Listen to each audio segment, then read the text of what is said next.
4 रास्तों से हम भगवान के प्रति अपना अनुराग बढ़ा सकते और इसको थोड़ा कम कर सकते। 4 चीज कौन सी है? 4 चीज भक्त वैष्णवों के जीवन में सबसे जरूरी है, और जो सत्संगी हैं, जो गुरु आश्रित हैं, उन्होंने ये चारों शब्द कभी ना कभी सुने होंगे जरूर। 4 चीज क्या है? भगवान की नाम, रूप, लीला और धाम। ये 4 वस्तुओं को ध्यान रखो। कौन कौन सी? हमारे पीछे बोलो। नाम, रूप, लीला और चौथा धाम। ये 4 की पॉइंटर्स हैं। हर एक भक्त वैष्णव के जीवन में ये 4 चीज होनी चाहिए। पहला क्या होना चाहिए? नाम। नानक नाम जहाज है, चढ़े सोतरे पार। पहला सबसे जीवन का सबसे महत्वपूर्ण हिस्सा जो एक भक्त वैष्णव के जीवन में कुछ हो सकता है, कल्याणकारी कोई मार्ग हो सकता है, रास्ता हो सकता है, तो वो भगवान का नाम है। आज ही हम एक कथा सुन रहे थे,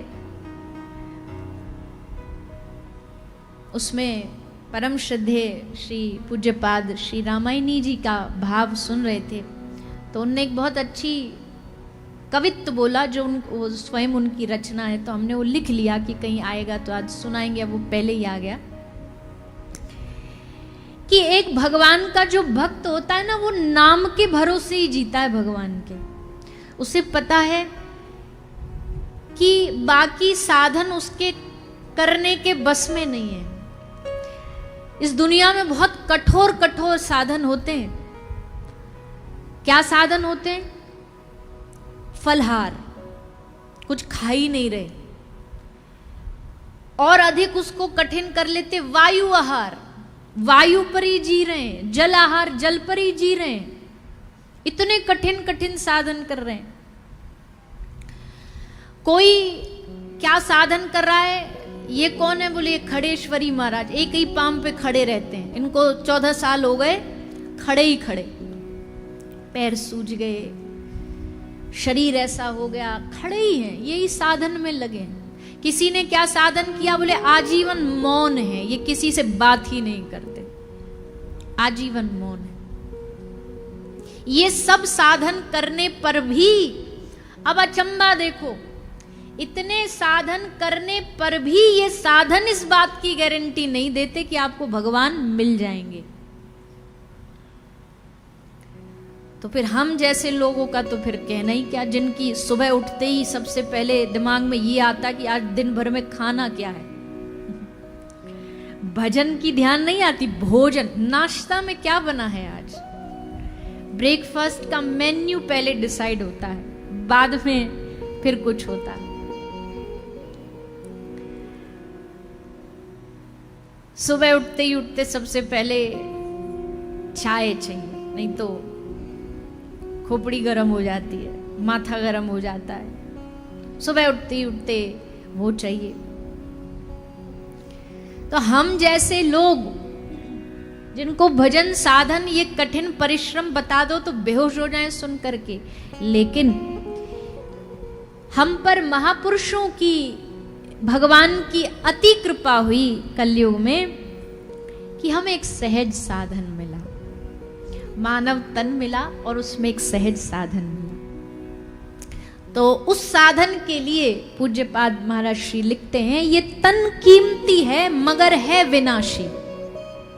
सबको पता है इस तन से ज्यादा कीमती इस दुनिया में कुछ है? बोलिए ना। अगर किसी डॉक्टर कोई यहां बैठा हो तो हमको हिसाब लगा के बताना, ये शरीर के जो अंजर पंजर हैं, एक तरफ लिवर है, हार्ट है और किडनी है, आंखें हैं, अगर इनको टोटल पेन पेपर लेके हिसाब लगाया जाए, जोड़ा जाए, तो कम से कम कई करोड़ का आदमी घूम रहा है ये मुफ्त में। जन्म से अब तक अगर हर एक सेकंड की सांस का अगर हिसाब लगाया जाए तो कम से कम अरबों रुपयों का हम ऑक्सीजन ले लेते होंगे जीवन में। तो ये कीमती जीवन है मगर है विनाशी, ये भी कंफर्म है किसका विनाश होगा। ये तन कीमती है मगर है विनाशी, कभी अगले क्षण के भरोसे न रहना। निकल जाएगी छोड़ काया को पल में, सदा श्वास धन के भरोसे न रहना। एक क्षण में भोगी एक क्षण में योगी। अभी कहा था ना, थोड़ी पल में लगता है क्या कर दें, थोड़ी पल में फिर मन कहीं और भागता है। एक क्षण में भोगी एक क्षण में योगी, क्षण भर में ज्ञानी और क्षण भर में वियोगी। बदलता जो पल पल में वृत्ति अपनी, कभी अपने मन के भरोसे न रहना। इस मन के भरोसे नहीं रहना, ये कभी भी अपनी वृत्ति बदलता रहता है। तुझको जो मेरा मेरा कहेंगे जरूरी नहीं वो तेरे ही रहेंगे। मतलब से मिलते हैं दुनिया के साथी, मतलब से मिलते हैं दुनिया के साथी, सदा इस मिलन के भरोसे न रहना।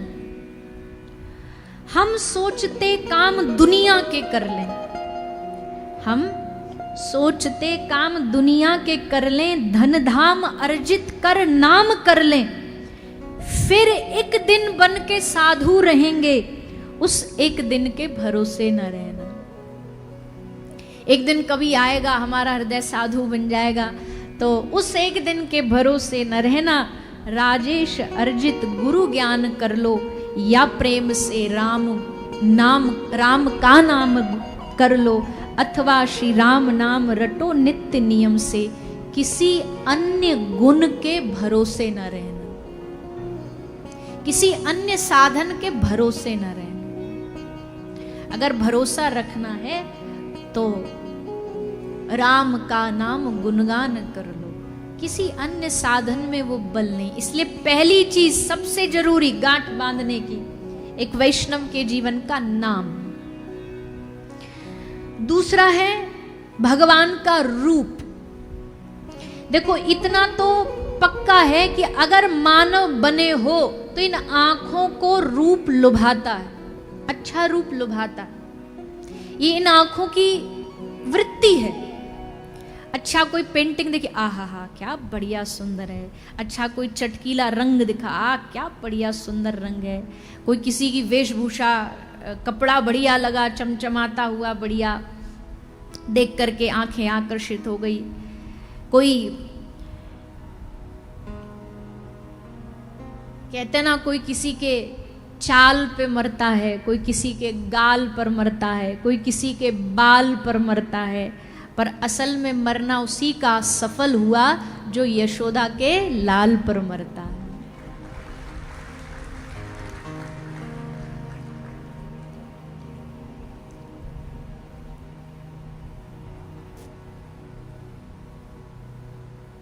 तो रूप इन आंखों को भाता ही है, आकर्षित करता ही है, और उसमें कुछ बुरा नहीं है। लेकिन जब इन आंखों को रूप ही अच्छा चाहिए देखने के लिए, तो फिर रूप किसका अच्छा दिखाना है, किसका दिखाना है? ये जो पीछे त्रिभंग ललित बन के बैठा है ना, इसका रूप दिखाओ। आंखों को कहो तुझे बढ़िया ही तो देखना है, तुझे अच्छा ही तो देखना है, चल आज तुझे दिखाते हैं। इस दुनिया की सबसे सुंदर खूबसूरती दिखाते हैं तुझे। खूबसूरत होना कहते किसको, वो दिखाते हैं तुझे। संसार में जितनी खूबसूरती है ना, ये ठाकुर जी के पैर के नख के बराबर भी नहीं है, ऐसा शास्त्र कहते हैं। इतना सौंदर्य उनके भीतर समाया है, इतनी सुंदरता उनके भीतर समाई है। तो रूप दिखाओ भगवान का, नाम रूप। तीसरा लीला। अगर किसी कारण से मन फिर भी ना नाम में अटक रहा है ना रूप में अटक रहा है, तो अब तीसरी चीज क्या है? मन को क्या दो? ठाकुर जी की लीला दो। कि चल अब तू देख के भी आकर्षित नहीं हो रहा, अब सुन के हो, सुन इनकी लीला। आहा क्या बढ़िया लीला है, कैसे यशोदा मैया के पीछे पीछे भगे डोल रहे हैं, कैसे गोपिन के पीछे छछिया भर छाछ पे नाच नचावे, कैसे श्री राधा रानी के संग लीला कर रहे हैं, कैसे गोपिन के संग नाच नचा रहे। ये लीला दो अब मन को सुनने, क्या पता है ये मन इससे आकर्षित हो जाए। इसलिए तो लीला श्रवण करी जाती है, इसलिए तो ठाकुर जी की लीला बार बार, वही लीला सुनने पर भी हर बार नया आनंद आता है। तो मन को तीसरी चीज क्या देनी है? लीला।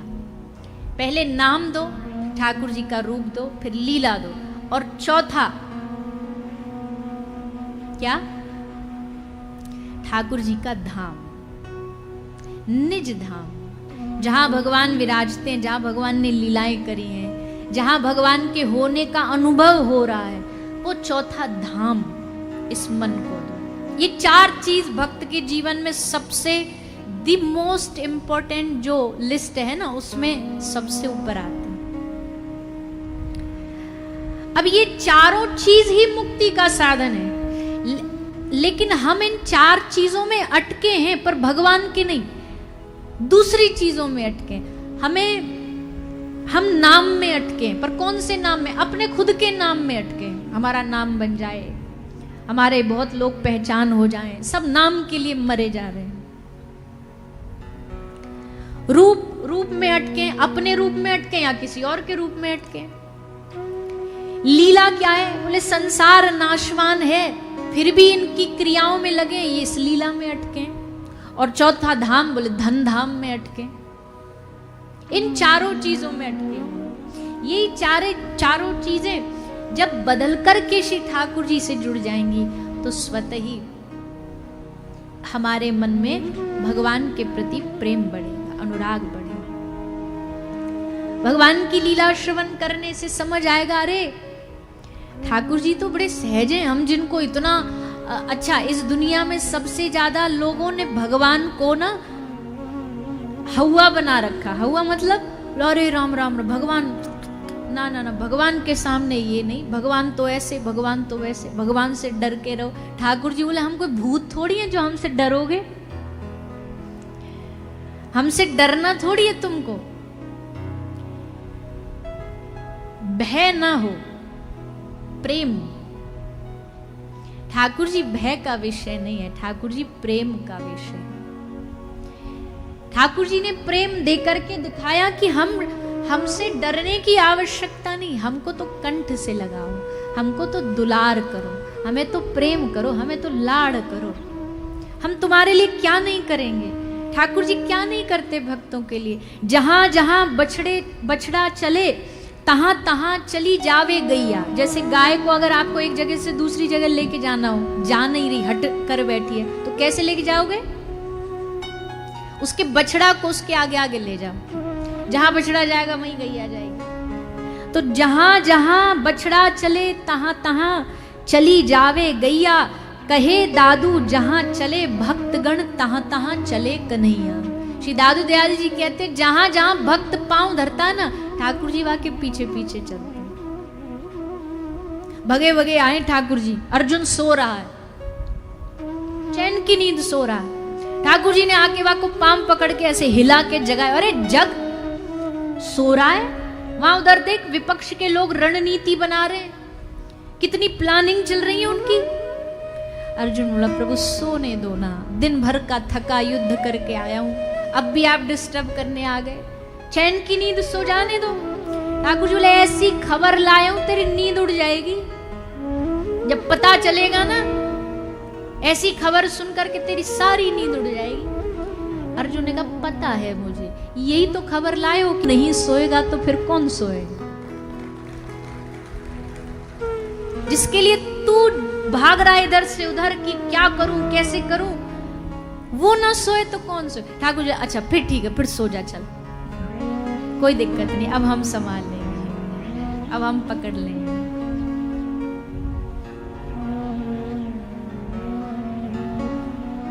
ठाकुर जी कहते हैं, बस इतना ही विश्वास होना चाहिए।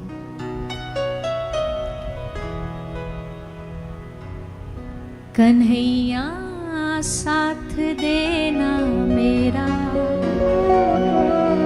मैं तेरे हवाले हूँ।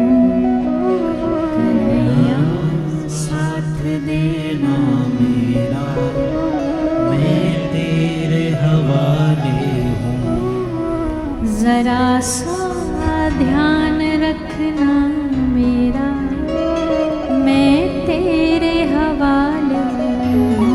जरा सा ध्यान रखना मेरा, मैं तेरे हवाले हूँ। देख ली मैंने दुनियादारी, ये दुख की बस है बीमारी। आस तुम्ही से है अब मांगो, छोड़ शरण में आई तिहारी। तूने लाखों को है तारा, मुझे तेरा ही सहारा। तूने लाखों को है तारा, मुझे तेरा है सहारा। तूने लाखों को है तारा, मुझे तेरा ही सहारा। तूने लाखों को है तारा, मुझे तेरा ही सहारा। मुझे तेरा ही सहारा। कन्हैया साथ देना मेरा, मैं तेरे हवाले हूँ। कन्हैया साथ देना मेरा, मैं तेरे हवाले हूँ। जरा सा ध्यान रखना मेरा, मैं तेरे हवाले हूँ। जरा सा ध्यान रखना मेरा, मैं तेरे हवाले हूँ। हे नाथ, हर पल तुम्हारा साथ रहे, इस बात का उदाहरण श्री ठाकुर जी ने अनेक बार दिया है कि जाको जिसको मेरा साथ प्राप्त हो जाए, जिसको मेरा संग प्राप्त हो जाए, उसको संसार में फिर किसी संग की आवश्यकता पड़ती नहीं। भक्तन पाछे यूं फिरे, जो बछड़ा संग गाय। जो बछड़ा के पीछे पीछे गैया फिरती, वैसे ठाकुर जी अपने शरणागत के पीछे पीछे फिरती। तो भैया, भगवान पर विश्वास जगाने के लिए ही सत्संग लीला हम क्यों सुनते हैं? हम इसलिए लीलाएं सुनते कि हमारा ठाकुर जी पर अभी भरोसा, विश्वास, शरणागति हुई नहीं। अभी हमें चिंता है अपनी, अपने जीवन की, अपने प्रिय लोगों की, अपने आसपास की चिंता है अभी। इसलिए हमें भगवान पर विश्वास नहीं, इसलिए चिंता है अभी। जब हो जाएगा तो निश्चिंत हो जाएंगे। नाम, रूप, लीला, धाम, इसमें जब अनुराग बढ़ेगा, इसमें जब हमारा प्रेम बढ़ेगा, तब ठाकुर जी की कृपा हम पर होगी, तब उनका हाथ हमारे ऊपर आएगा। श्री सुखदेव जी महाराज, जो जिनको संसार से कोई मोह नहीं, कोई लेन देन नहीं, वैराग्य पूर्ण, वो एक ऐसा महापुरुष एक राजा के पास बैठ के कथा सुना रहा है,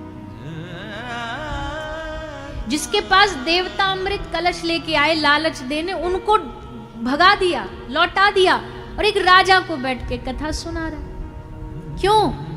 क्योंकि ये राजा कोई साधारण नहीं, इस राजा ने अपना जीवन भगवान को समर्पित किया। जब गर्भ में थे तो उस समय अस्त्र मारने आया। अश्वत्थामा द्वारा जो अस्त्र छोड़ा गया वो अस्त्र मारने आया। और उस समय वहां बैठे बैठे केवल श्री ठाकुर जी का स्मरण किया।